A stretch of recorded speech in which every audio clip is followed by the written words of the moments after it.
এই মাদি এবং নট দুইটাকে গোসল করাইছি, তো তখন নটটা যে কোনোভাবে বেরিয়ে গেছে। পরে আয়সা দেখি যে নাই, পরে 3 দিন পর ঘরে ঢুকছে উপরওয়ালার রহমতে। তো মাশাল্লাহ পেয়ারিংটা করে দিছি, তারপরে এখন তো ডিম পারছে।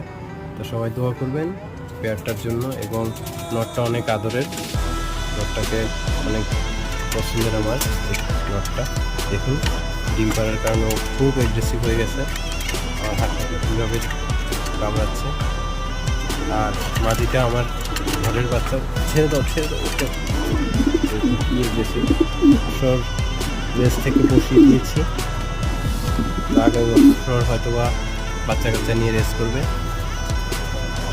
কি সে সামনে চলে আসছে, তার বউকে কেন ধরতেছে? এগ্রেসিভ পুরুষ, তার বউকে কেন ধরছি তাই আমাকে একটু সামলে দিতেছে।